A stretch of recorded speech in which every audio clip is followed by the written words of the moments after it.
Broken heart. I paid for everything. Then my son told me I'm not invited. Those words still burn inside my chest like fire. I was standing in my kitchen in Georgia, clutching my phone so tight my hands shook. My son's message glared at me on the screen. Mom, I'm sorry, but you won't be joining us on the trip. My wife says she prefers it to be just her family. I froze. My knees buckled and I had to grab the counter to stop myself from falling. My heart pounded so loud it drowned out every other sound in the room. The worst part? I was the one who had paid for the entire vacation. Every plane ticket, every hotel room, every tour, every meal. I had emptied my savings account to give my son, his wife, and my grandchildren the trip of a lifetime. And now I wasn't even invited. Viewers, before I go deeper into this story, let me introduce myself. My name is Margaret. I'm 67 years old and I live in Savannah, Georgia, here in the United States. I've been through many storms in my life, but nothing ever hit me as hard as this betrayal from my own flesh and blood. Please, before we continue, I want you to like this video, subscribe, and click the notification bell so you won't miss more of my stories. And tell me, where are you watching from? I always love to know. Now let me take you back to how it all began. It started with a dream I had carried for years. I always wanted to take my family on one big trip together before I grew too old to travel far. My husband passed away many years ago, and since then, family was all I had. I saved every penny from my small pension, and from baking pies I sold at the local church fair. For years, I tucked money away in a jar I kept at the back of my closet, all for this one plan. To see my son and my grandchildren smile as we explored new places together. Finally, earlier this year, I had enough. My son David had always talked about visiting California, seeing Disneyland, the beaches, and maybe even Hollywood. My grandkids Sophie and Liam dreamed about it too, so I decided I was going to make it happen. I called David one evening and told him the big news. Honey, I said, trying to hide the excitement in my voice, I want to take the family on a trip. My treat. Anywhere you'd like to go. There was silence on the other end for a moment. Then he laughed like a little boy again. Really, Mom? Are you serious? Yes, I said proudly. Anywhere. Just tell me where. He talked it over with his wife, Claire. The next day he called back. Mom, we've decided on California. Disneyland for the kids, maybe San Diego Zoo, and sometime by the beach. My heart soared. I could already picture their faces lighting up as they walked through the gates of Disneyland. I could already imagine the kids running to hug Mickey Mouse. I was so happy I didn't even think twice before transferring the money for the tickets, the hotel, the tours, everything. But that was the high point, because soon little things began to change. Claire, my daughter-in-law, had always been polite with me but distant. She never really called me Mom, just Margaret.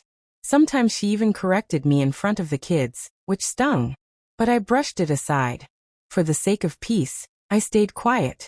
While planning the trip, she started taking control of everything. She chose the hotel, the flights, even the restaurants we would eat at. I offered to help with ideas, but she would say, "Oh, don't worry, Margaret. I've got this." At first, I thought maybe she was just being helpful. But then I noticed something strange. In all the group chats she created about the trip, I was barely included. Sometimes she would forget to add me. Other times, she and David would talk about things privately and then just give me updates afterward. One day, she even said to me with a laugh, "Don't worry, Margaret. We'll take good care of the kids on the trip. You can just relax." Relax? I thought. It was my trip. I was the one paying for it. Why would I just relax? Still, I told myself not to overthink. I wanted everyone to be happy, so I kept quiet. Weeks passed. I grew more and more excited. I even bought myself a new summer dress for the vacation. I told all my church friends about the trip, and they were happy for me. "You deserve this, Margaret," they said. And I believed I did. But then came that terrible text. It was just 3 days before we were supposed to leave. I was in my kitchen sipping tea when my phone buzzed. I thought it was David confirming the final details.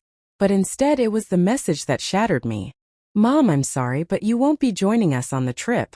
Claire says she prefers it to be just her family. My own son. My own flesh and blood. After I had given up everything to make their dream come true. I stood there frozen, my tea spilling onto the floor, staring at the words again and again. And then, something inside me snapped. I grabbed my phone, ready to call him, but my hands were shaking so much I could hardly press the buttons. My heart was racing, my breath was short. My son had betrayed me, but what he didn't know was that I wasn't about to let this go so easily. Because in that moment a thought crossed my mind, one that would change everything.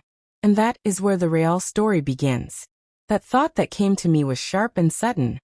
If I paid for everything, then I had the power to take it all back. The money came from my account. The hotel bookings were under my name. The flights? I was the one who had entered my card details. In their excitement, my son and his wife had forgotten one important detail. Nothing belonged to them. Not the tickets, not the reservations, not a single thing, unless I allowed it. For a moment, anger pushed aside my heartbreak. My hands stopped shaking. My tears dried up. Instead, I felt a cold determination rising inside me. But before I acted, I needed to hear my son's voice. I dialed David's number. My heart pounded as the phone rang. And when he finally answered, his voice was calm, almost casual.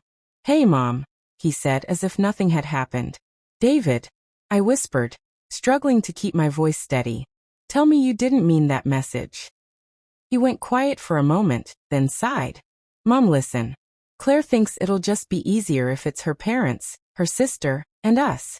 No offense, but she wants it to feel like her family's trip." Her family? My voice cracked. "David, I paid for this trip. Every single thing.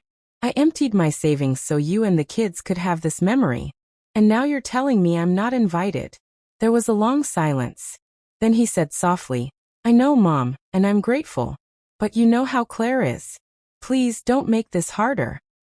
My chest tightened. "Don't make this harder?" I repeated. "David, you are my son. Those are my grandchildren. And you're letting her erase me from my own gift to you." He didn't reply. All I could hear was his shallow breathing. Then the line went dead. I stared at my phone in disbelief. He had hung up. I sank into my chair, my body trembling. My mind raced with questions. How could my son do this to me? Did all those years of raising him, feeding him, loving him mean nothing? For a moment the house felt so quiet it scared me. I could hear the clock ticking on the wall, the hum of the refrigerator, and the faint sound of children playing outside. Life was moving on as if nothing had happened, yet my world had just been shattered. I wanted to cry. I wanted to scream. But then that sharp thought returned to me. I still hold the power. They can't go anywhere without me. With shaky hands, I opened my laptop and logged into the airline's website. Sure enough, the tickets were under my booking number.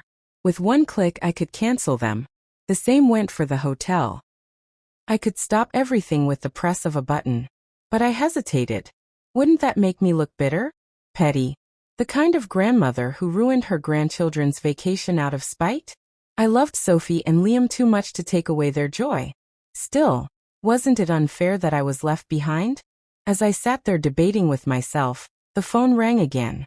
This time it wasn't David. It was Claire. I felt my stomach knot.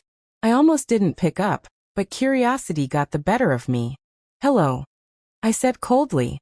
"Margaret," she began, her voice annoyingly calm. "I just wanted to clear the air before things get messy. I hope you understand this isn't personal. It's just, well, I think the kids need time with our side of the family. They see you enough already." My hand tightened around the phone. Not personal. She was cutting me out of my own family, out of my own gift, and she dared to say it wasn't personal. "Claire," I said through gritted teeth, "you forget one thing. None of this happens without me. I paid for it all. Do you hear me? Without me, you're not going anywhere." For the first time, I heard her laugh. A cold, sharp laugh. "Oh, Margaret," she said. "You may have paid, but the trip isn't yours. If you try to cancel it, David and I will never forgive you. And neither will the kids." Her words sliced through me. For a moment, I couldn't breathe. She was right about one thing. The kids would be heartbroken. But was I supposed to just accept this betrayal? Before I could reply, she added one last thing. "Don't try to fight this, Margaret. If you do, you'll regret it." Then she hung up. I sat frozen, the phone still pressed to my ear. Regret it? What did she mean by that? Was she threatening me? My heart pounded in my chest. Suddenly, the room felt colder. My anger burned hotter. And at that very moment I knew. This wasn't just about a vacation anymore. This was a battle for my place in my own family. And if Claire wanted a battle, she was about to get one. After Claire's threat, I couldn't sleep that night. I tossed and turned in my bed, staring at the ceiling. The shadows of the curtains swayed with the moonlight, but inside me there was no peace. Regret it? Her words echoed in my head over and over again.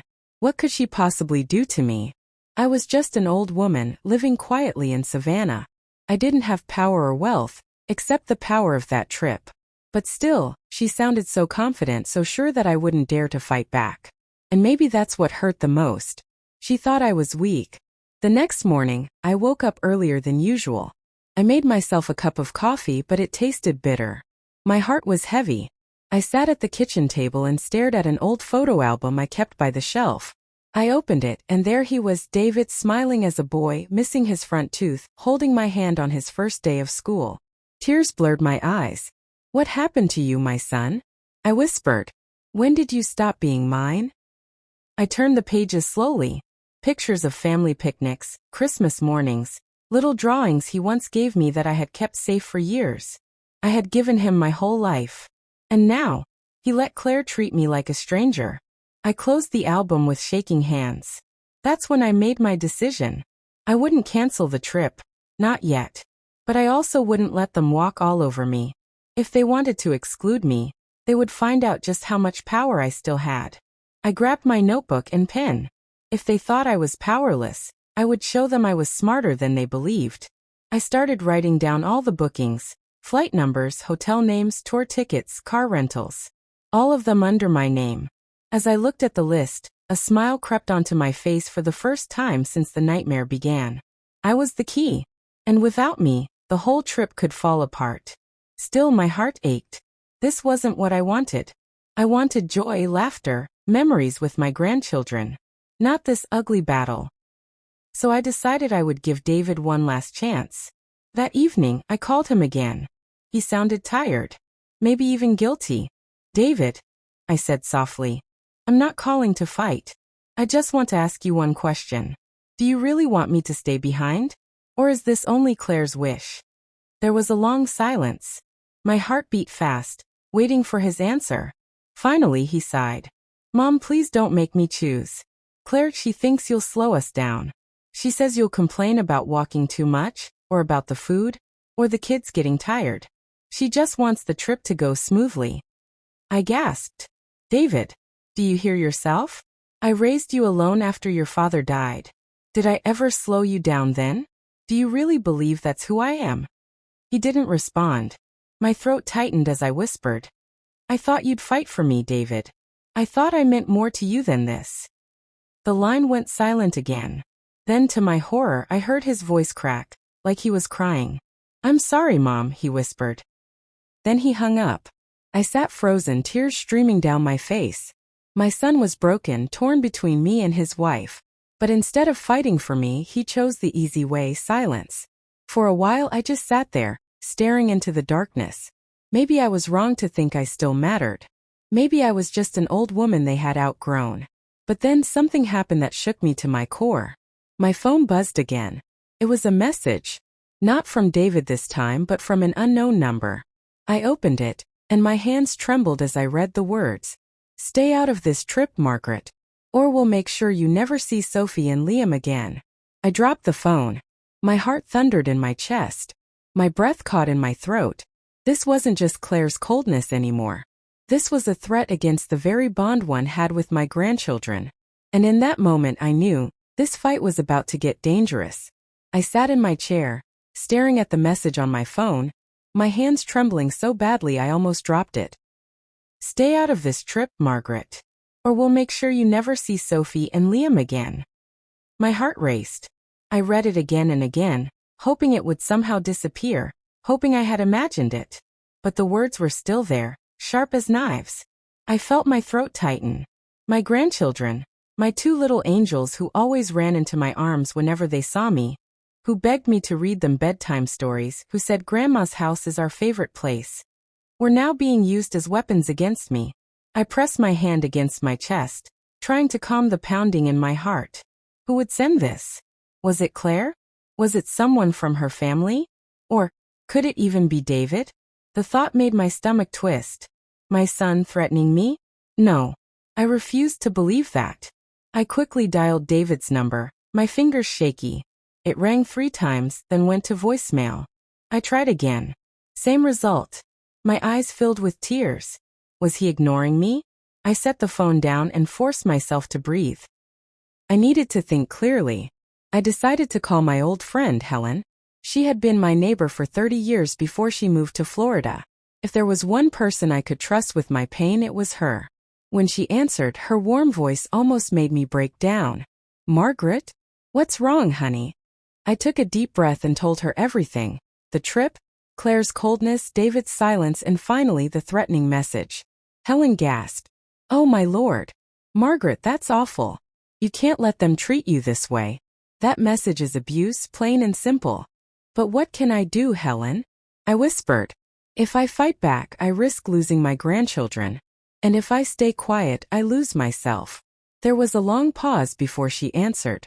Sometimes, sweetheart, the only way to stand tall is to remind people who you are. Don't let them see you as weak.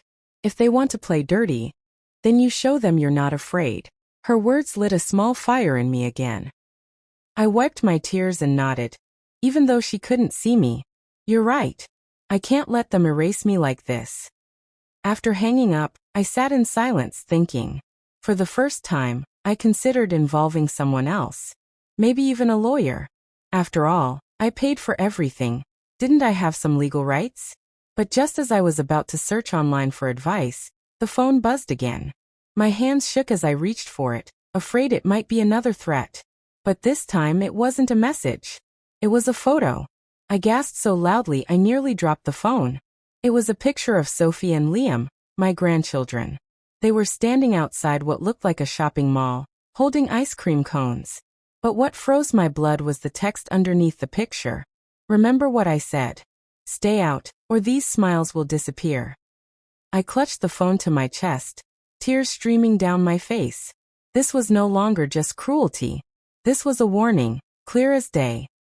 Someone wanted me out of their lives completely, and they were willing to use my grandchildren to do it.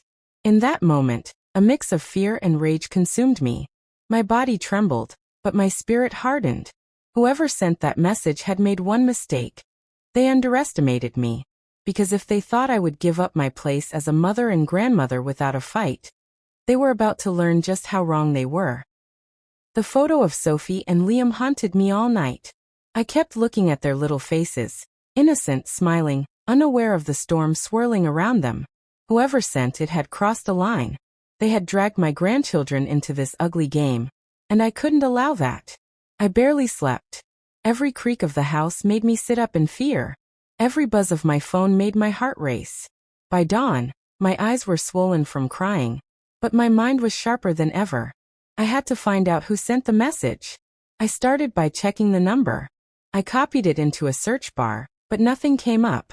It wasn't saved in my contacts, and it didn't look familiar. That made me more certain. It had to be someone close enough to know about the trip, but careful enough to hide their identity. Was it Claire? That seemed likely, but part of me couldn't shake the fear that David might have known about it. I decided to test something. I sent a reply. Who are you? If you ever threaten my grandchildren again, I will go to the police. I waited. No answer. An hour later, I tried calling the number. To my surprise, it rang twice before the call ended abruptly. Someone had hung up on me. My chest tightened. They were real. They were out there. I grabbed my keys and drove to David's house. The sun was just rising as I parked outside. I sat in the car staring at their front door, debating if I should knock. But then something caught my eye. Claire's car wasn't in the driveway. I knew she usually dropped the kids off at school around this time, but something about it made me suspicious. I stepped out of my car and walked up the porch. Before I could knock, I heard voices inside. My heart skipped. It was David's voice, low, tired. And then, Claire's voice, sharp and cold. I told her not to interfere. If she keeps pushing, she'll ruin everything, Claire hissed. My blood ran cold. Was she talking about me? I pressed my ear closer to the door. David's voice came next, weaker. Claire, maybe we're being too harsh. She's my mother. She paid for the trip. Maybe we should just... David.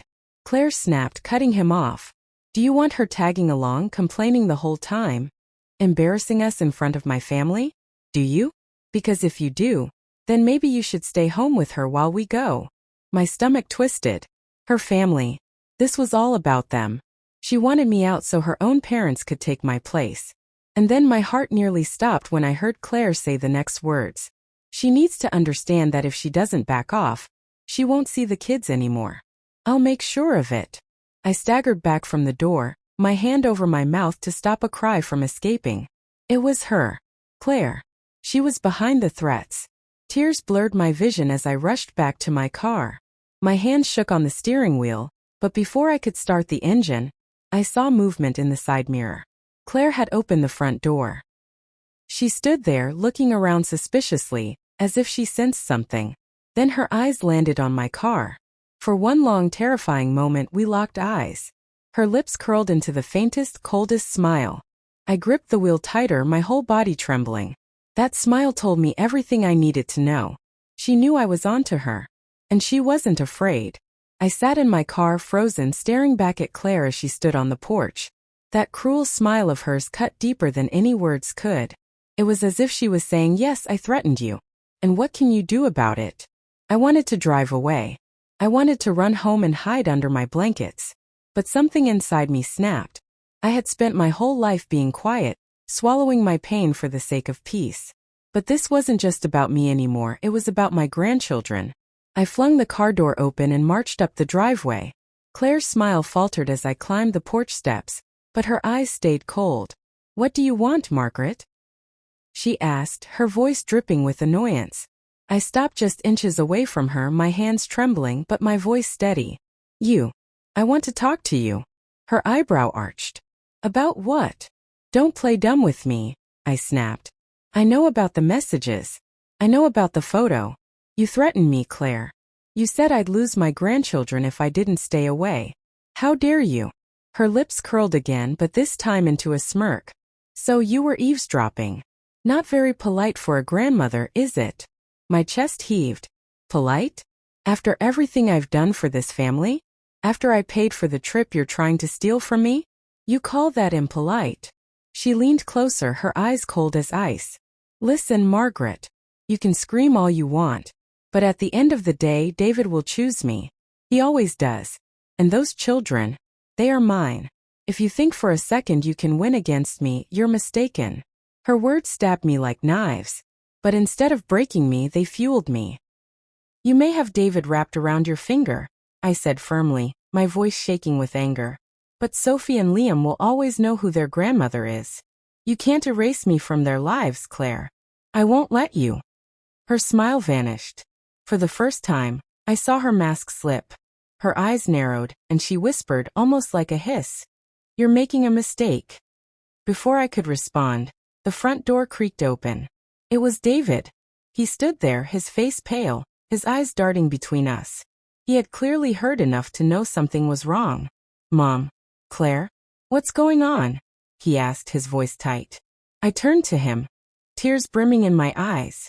David, your wife threatened me. She told me if I didn't stay away, I'd lose my grandchildren. Is that what you want?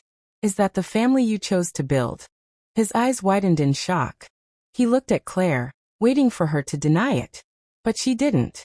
Instead, she crossed her arms and said coldly, David, your mother is exaggerating. I only said what needed to be said. She doesn't belong on this trip. His jaw dropped. For the first time I saw anger flash across his face. Not at me but at her. Claire.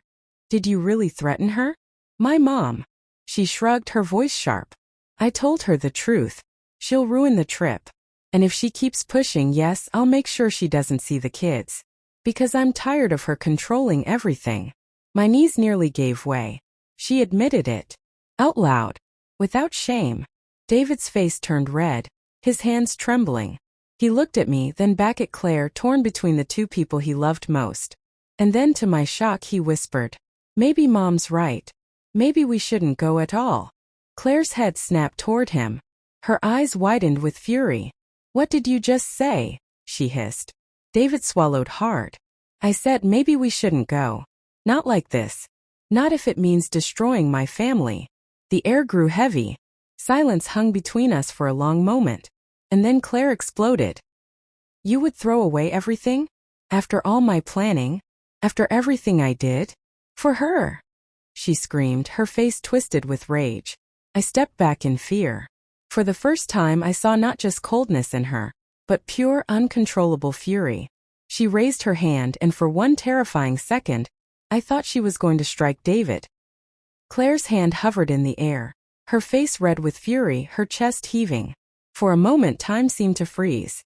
I stood frozen, my breath caught in my throat, terrified that she might actually strike my son.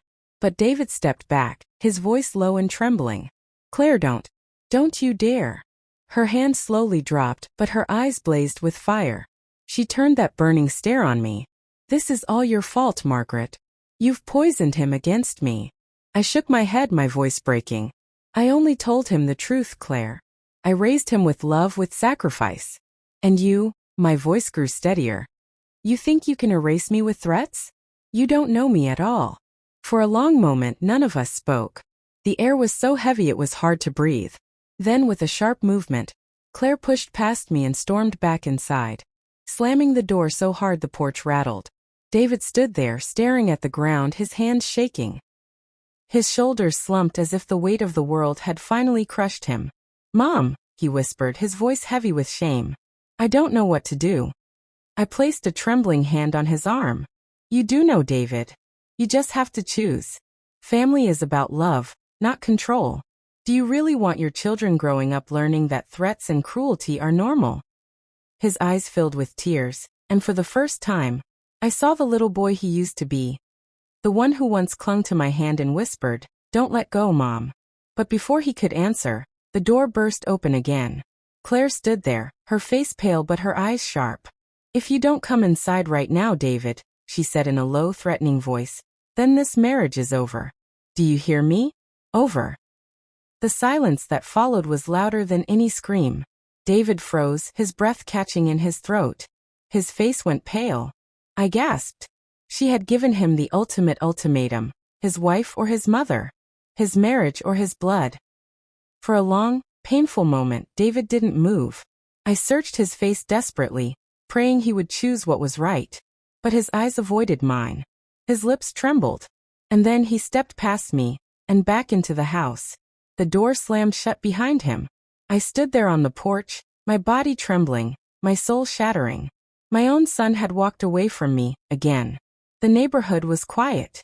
The only sound was the faint chirping of birds, and the pounding of my heart. I stumbled back to my car, gripping the door handle to stop myself from collapsing. As I sat inside, staring blankly through the windshield, my phone buzzed again. My blood ran cold as I reached for it. It was another message from the unknown number. This time it read, "This is your final warning, Margaret. If you try to interfere again, you won't just lose the trip. You'll lose them. All of them." My breath caught in my throat. My fingers trembled as I read the words over and over. This wasn't just about a vacation anymore. It was about my family, my future, my very place in their lives. And now someone wanted me gone completely. I stared at the message until the words blurred. "This is your final warning, Margaret. If you try to interfere again, you won't just lose the trip. You'll lose them. All of them." My whole body trembled. I felt like the ground had been ripped out from under me. It wasn't just about keeping me off the trip anymore. Whoever sent this message wanted to tear me out of my family's life completely. I pressed the phone to my chest, whispering through tears, "God, why is this happening to me? What did I do to deserve this?" But then I remembered Helen's words. "Don't let them see you as weak. Remind them who you are." Wiping my face, I sat up straighter. No, I wasn't going to cower. If they wanted a fight, I'd give them one. The first thing I did was take screenshots of all the threatening texts and photos. I saved them in a separate folder, even printed them out. Things got worse, I would take them to the police. But deep inside, a question gnawed at me. Who exactly is sending these messages? Was it really Claire? Or was someone else pulling the strings? I decided to find out. That afternoon, I drove to the phone store in town. I showed the worker the messages and asked if there was any way to trace the number. He shook his head. It's a prepaid burner phone. Hard to track. My stomach sank. A burner phone meant this person was careful. Dangerous. But then as I was leaving the store, I noticed something odd. Outside, across the street, a black SUV was parked. I wouldn't have thought twice about it. Except I could clearly see someone sitting inside, watching me. I froze. My breath caught. The windows were tinted, but the shape of a figure behind the wheel was unmistakable. Was I being followed? I gripped my purse tighter and forced myself to walk calmly to my car. My heart pounded so loudly it drowned out every sound around me. As soon as I started the engine, the SUV pulled out too. Panic shot through me. I didn't dare drive straight home. Instead, I made a sharp turn and headed toward the main highway. I drove in circles for nearly 20 minutes, and each time I glanced in the mirror, the SUV was still there. Finally, I pulled into a crowded shopping center. I parked quickly, jumped out, and hurried inside. My chest heaved, sweat dripping down my forehead. When I peeked back through the glass doors, the SUV was gone. But my relief didn't last long. When I got back to my car, there was a folded note stuck under my windshield wiper. My hand shook as I pulled it out and read the words. "Stop looking for answers, Margaret. You won't like what you find." I staggered back, my knees weak. Someone was watching me closely. Someone who knew every move I made. I slid into my car and locked the doors, my heart racing. Who could hate me this much? Then out of nowhere, a chilling thought struck me. What if it wasn't Claire? What if it wasn't even David? What if it was someone else in the family? Someone I had trusted all along? I drove home in silence, my mind spinning. That night I barely slept. Every creak in the house made me jump. Every shadow made me shiver. The next morning, as I poured myself a cup of coffee, my phone buzzed again. I almost dropped the cup when I saw the new message. "You're getting too close, Margaret. Ask yourself, why do you think David wanted this trip in the first place?" My hand shook so badly I spilled coffee across the counter. What did that mean? Why would David want the trip? He had always said it was for the kids, for the family. But now doubt crept into my mind. Had my own son been hiding something from me all along? The message echoed in my head like a drumbeat. Ask yourself, why do you think David wanted this trip in the first place? I sat at the kitchen table, staring at the phone, my coffee turning cold in front of me. My heart thudded painfully. For weeks, I had believed Claire was the mastermind behind all of this. But now doubt seeped into my bones. Could my son, the boy I raised with my own two hands, the one I worked double shifts for after his father died, be hiding something from me? I didn't want to believe it. But the message wouldn't leave me alone.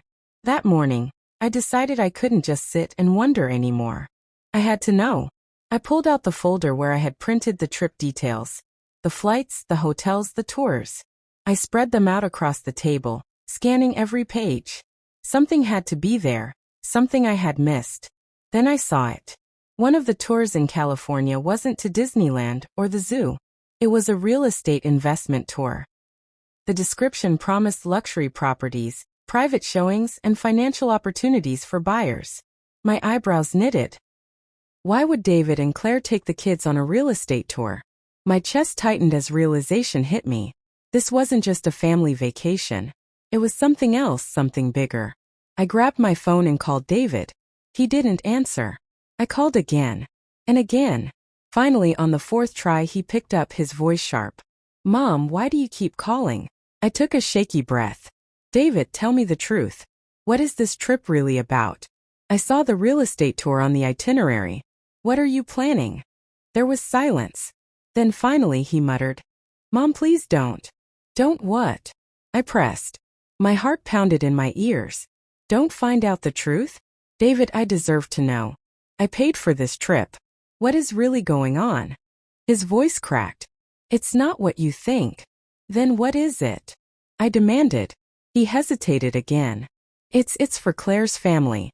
They want to move to California. Her father has been talking about buying a vacation property there. This trip isn't just for fun. It's for them. That's why she didn't want you to come. The words stabbed me like knives.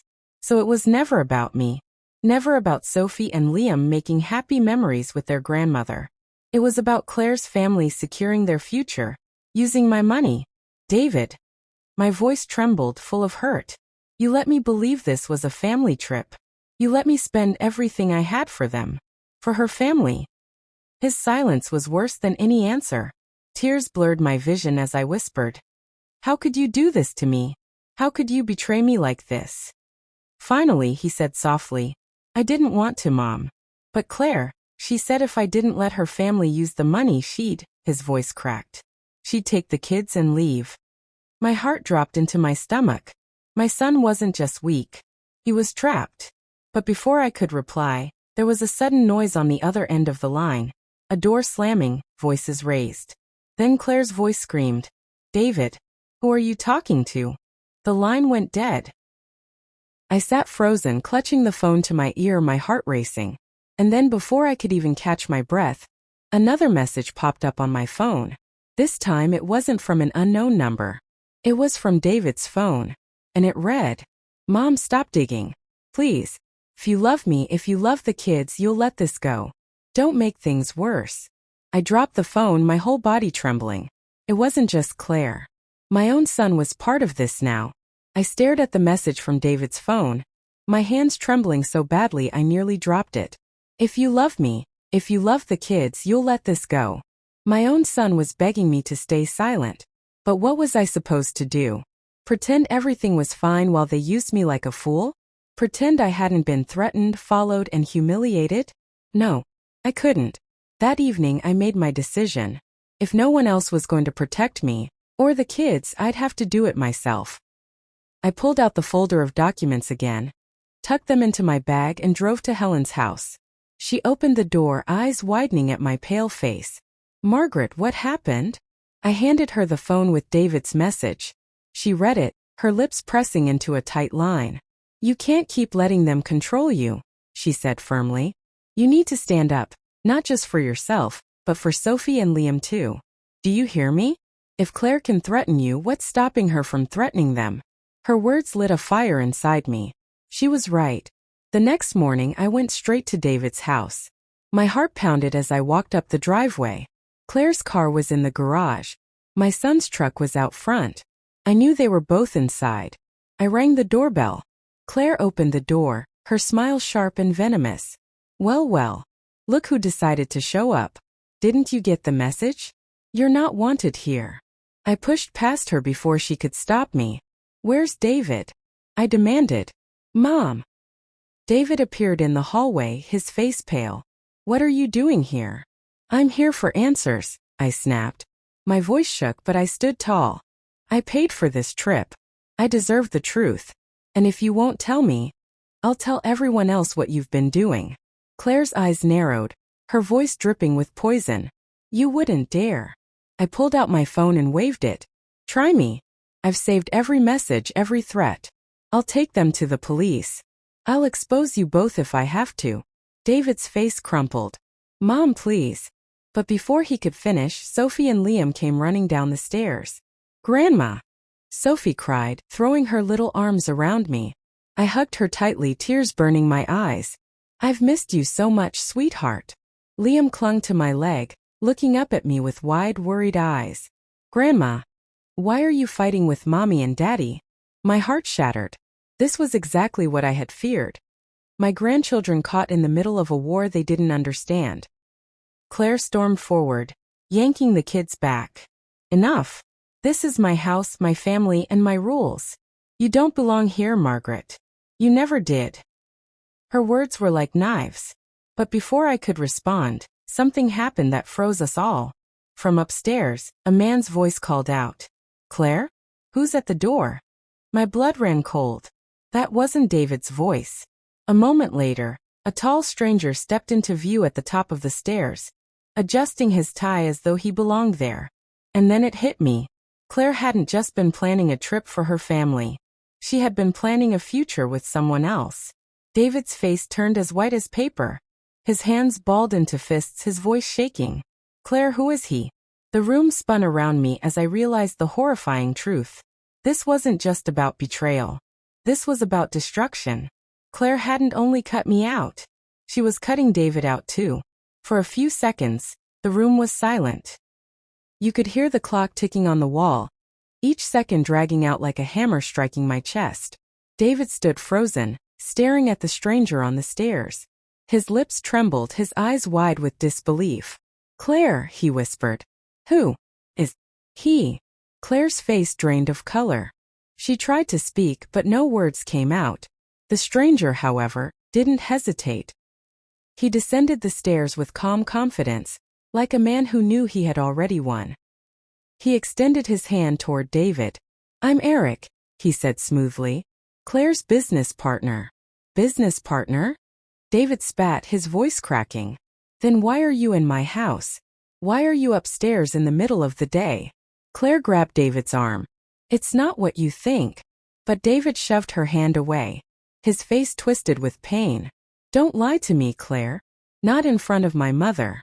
Not in front of my children. Sophie whimpered, burying her face in my skirt. Liam clung tighter to my leg. My heart shattered for them. They were too young to understand the storm ripping their world apart. Eric sighed, his patience thinning. David, let's not make this harder than it has to be. Claire and we've been working together for months. She deserves more than this small-town life. She deserves a future. I can give her that. The words hit like a sledgehammer. Claire finally snapped, shouting. Fine. Yes, it's true. Eric and I are together. And do you know why, David? Because you're weak. You let your mother control you. You let everyone walk over you. I need a man who can give me more than excuses and regrets. The words hung in the air, poisonous and final. David staggered back, his hand gripping the wall like he might collapse. His whole body shook, his eyes filling with tears. Claire, after everything I gave you, after everything we built. His voice broke. You destroy me like this? I rushed forward, putting myself between him and Claire. My instincts as a mother roared to life. David, listen to me. You don't need her. You don't need any of this. We can get through this together. You, me, and the kids. But before I could finish, Claire's voice cut like glass. No, Margaret. You don't get to swoop in and play hero now. You've always been the problem. If it weren't for you, maybe David would have been enough for me. But you, always interfering, always trying to have control. That's enough. David roared, louder than I had ever heard him. His fists shook at his sides. You don't get to blame my mother for your betrayal. The house shook with his rage. Sophie began crying. Liam screamed. And then, like something out of a nightmare, Eric stepped forward and pulled Claire behind him. His voice was low, menacing. This isn't your fight, old man, he growled at David. Claire's made her choice. You'd better accept it. David lunged at him. I screamed. The two men crashed into each other with terrifying force. A lamp shattered. The kids wailed. Claire shouted. And me? I grabbed Sophie and Liam, clutching them tightly, as my world crumbled in front of my eyes. The sound of shattering glass rang through the house as David and Eric crashed into the coffee table. Claire screamed, tugging at Eric's arm, but he shoved her aside as if she were nothing more than a distraction. David's fist flew, connecting with Eric's jaw. The crack of bone echoed through the living room. Eric staggered back, blood trickling from his lip, but his eyes burned with fury. You think you can keep her? Eric snarled, charging forward. David, stop. I screamed, clutching Sophie and Liam tightly. Sophie sobbed against my chest, and Liam buried his face in my side, trembling. My heart broke for them, their innocent world shattering in seconds. But David didn't stop. He grabbed Eric by the collar, slamming him against the wall with a rage I'd never seen in my son before. You come into my house, into my marriage, into my children's lives, his voice cracked. And you think you can take everything from me? Eric shoved him back with brute force. I don't think I can. I already have. The words were a spark to dry tinder. David roared and lunged again, but this time Eric was ready. He swung, his fist connecting with David's temple. My son staggered, dazed, before collapsing onto the rug. "David!" I cried, panic surging through me. For a moment, the world seemed to freeze. Claire gasped, rushing to David's side, but not to help. She screamed at him. "You see? You can't even stand up for yourself. You'll never be enough." I couldn't believe what I was hearing. My son lay barely conscious, and she chose to spit venom instead of reaching for him. My blood boiled. "You heartless girl," I hissed. "You've destroyed this family. And one day, these children will know exactly who you are." Her eyes snapped to me, filled with hate. "No, Margaret. They'll know who you are. The woman who never knew her place." I stepped forward, trembling with fury. "My place is protecting my family. Always." Before Claire could respond, Sophie screamed, "Daddy!" she cried, pointing at the floor. I looked down and my stomach turned to ice. David lay on the rug unmoving. His chest rose shallowly, his face pale, blood trickling from a cut above his eye. I dropped to my knees beside him, shaking his shoulder. "David! Stay with me, sweetheart. Please." But he didn't answer. Eric stood over us, breathing heavily, his knuckles bruised. His voice was cold, detached. "He's not your problem anymore, Margaret. Claire and I will take care of things from here." Rage and terror exploded inside me. I stood, shielding the children behind me. Over my dead body. Eric smirked. "That can be arranged." The air grew heavy, silence pressing in, the children's sobs the only sound. And then, without warning, Eric reached into his jacket and pulled something that made my blood run cold. It wasn't a fist this time. It was a gun. The moment I saw the cold metal glint in Eric's hand, my heart nearly stopped. "Eric!" Claire shrieked, her voice sharp with panic. "What are you doing?" But Eric didn't waver. His grip on the gun was steady, his eyes locked on me. "I'm doing what I should have done the moment I walked into this house. Ending this little charade." I instinctively pushed Sophie and Liam behind me, spreading my arms to shield them. "Stay down, babies. Don't move." They clung to me, trembling, their tiny fingers digging into my dress. Eric's voice was low, menacing. "Margaret, you've done nothing but poison this family. You turned David into a coward, and now you're trying to turn Claire's kids against her. It ends tonight. Don't you dare point that at my mother." David groaned, trying to lift himself from the rug. His body trembled, his head bleeding, but his voice was filled with defiance. Eric turned the gun on him. "Lie down, old man, or I'll make sure you don't get back up." I felt something inside me snap. My son lay broken on the floor, my grandchildren sobbing behind me, and a madman stood between us and safety. Fear washed through me, but so did a fiery determination. "Eric," I said firmly, forcing my voice not to shake, "put that gun down. You think this makes you strong? Doesn't. It makes you a coward. Real strength is protecting children, not terrifying them." His eyes narrowed, and for a second I thought I saw doubt flicker across his face. But then Claire's voice cut through the tension. "Don't listen to her, Eric," she screamed. "Do it. She's ruined everything." I turned slowly, staring at her in shock. "Claire, these are your children crying behind me, and this is the man you want raising them? With blood on his hands." Her face twisted with anger, but her silence told me she had no answer. Eric raised the gun higher. My breath caught in my throat. And then bang! The sound exploded through the room. I gasped, clutching Sophie and Liam tighter, bracing for pain. But it wasn't me. It wasn't the children. Eric stumbled backward, his face frozen in shock. The gun clattered to the floor as he clutched his shoulder, blood seeping through his shirt. We all turned toward the doorway. And there, standing tall with a smoking pistol in his trembling hand, was David. Somehow, in the chaos, my son had grabbed the weapon from the cabinet where I knew he kept an old revolver locked away for emergencies. His voice was ragged, broken, but filled with fury. "You'll never touch my family again." Eric fell to his knees, groaning in pain. Claire screamed, rushing to him, while Sophie and Liam cried harder, burying their faces in me. And just as I thought the nightmare was finally over, red and blue lights flashed through the windows. The police had arrived. The pounding of fists on the door echoed through the house. "Police! Open up!" For a heartbeat, nobody moved. The living room was frozen in chaos. David clutching the revolver with shaking hands. Eric bleeding on the floor, Claire crouched beside him, the children sobbing in my arms. Then the door burst open.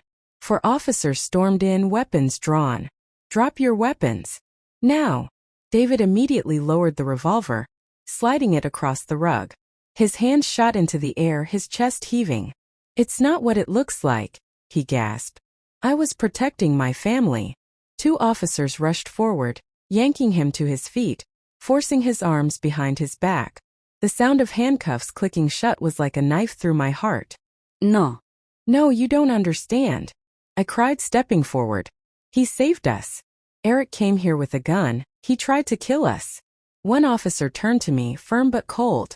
"Ma'am, step back. We'll sort this out." But Claire saw her moment. Her eyes flashed with wicked triumph as she leapt to her feet. "Officers, thank God you're here. David's gone mad. He attacked Eric without reason. He even threatened to shoot me and the children." The words hit me like a slap. "You liar," I shouted. "You told him to pull the trigger, I heard you." But the officer's attention was already on Eric, who groaned dramatically as they helped him to a chair. "She's right," he rasped, pressing his blood-soaked shirt. "David ambushed me. If you hadn't come when you did, I'd be dead." "No," Sophie cried suddenly, breaking free from my grasp. "That's not true. Daddy was protecting us." The room went still. Every pair of eyes turned to the trembling little girl. Her voice shook, but she stood tall, glaring at Eric. He pointed the gun at Grandma. He said he was gonna hurt us. Tears rolled down my cheeks. Brave little Sophie. The lead officer frowned, glancing between David and Eric. "All right, everyone calm down. We'll take statements at the station. No one leaves until we sort this out." As they spoke, another officer stepped forward, holding up a plastic evidence bag.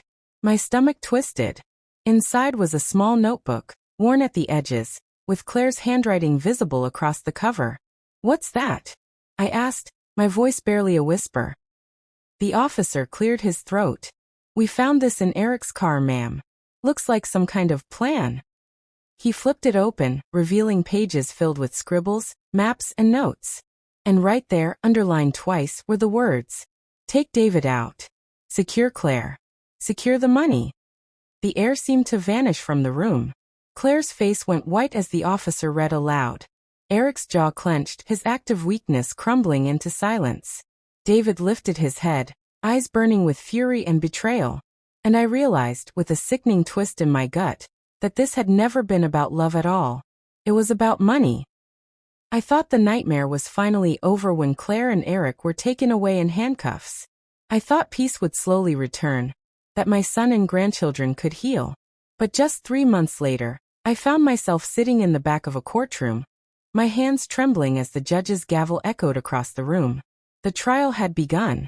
Claire sat at the defendant's table, her once perfect hair messy, her face pale. Eric was beside her, his arm still weak from the bullet wound.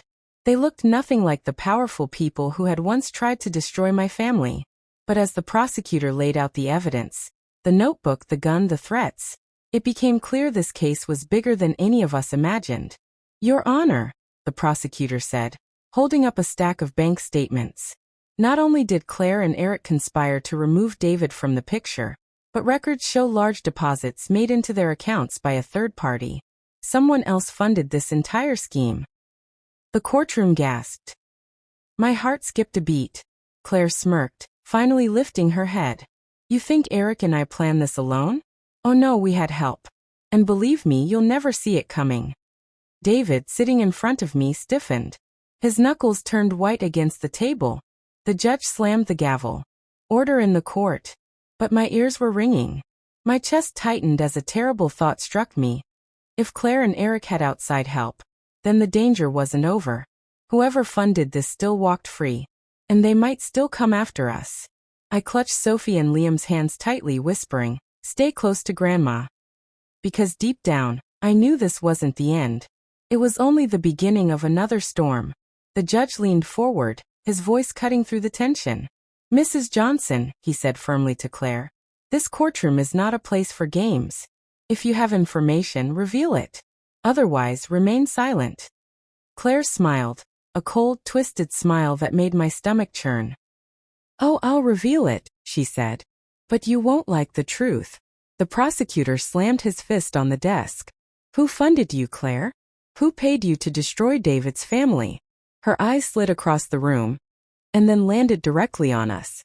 David froze. I felt Sophie grip my arm tighter. Someone very close to your family, she whispered.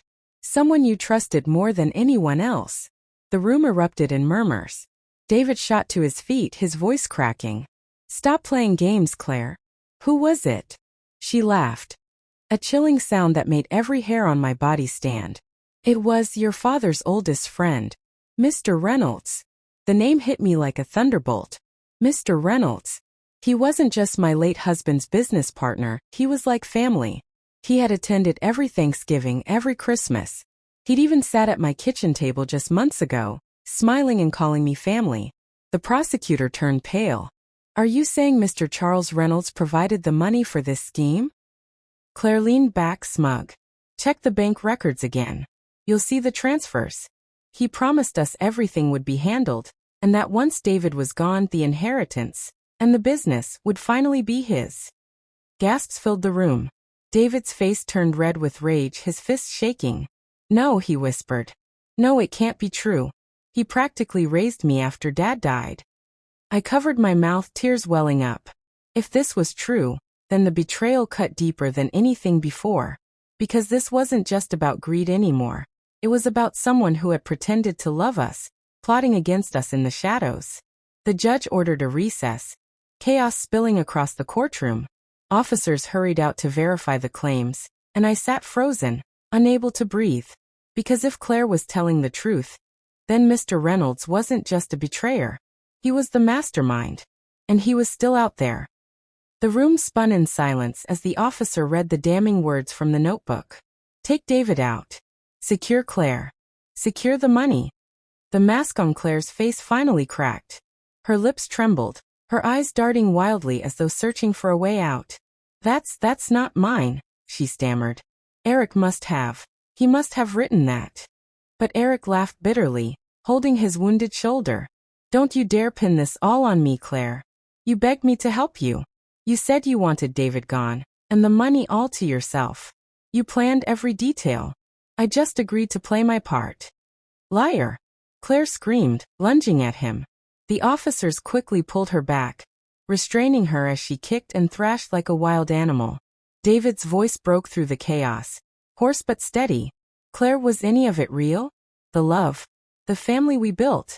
She froze, her chest heaving, eyes wide with fury. You were weak, David. You let your mother control everything.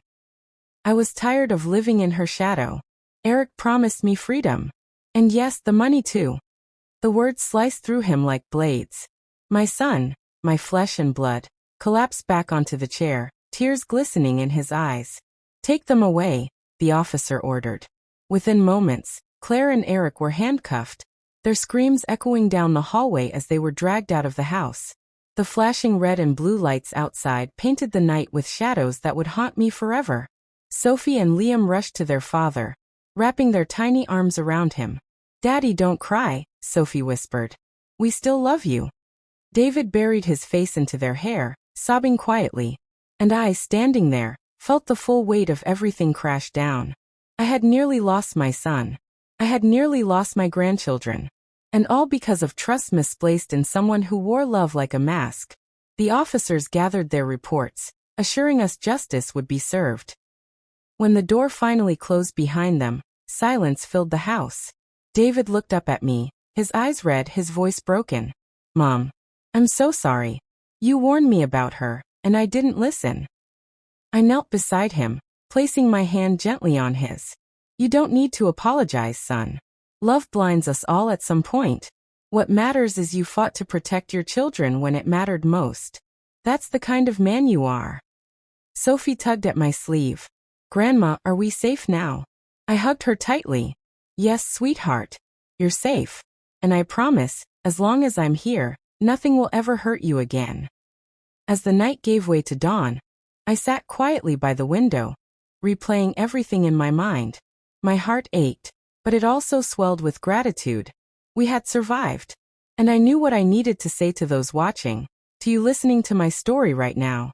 My name is Margaret. I'm 68 years old, speaking to you from Ohio.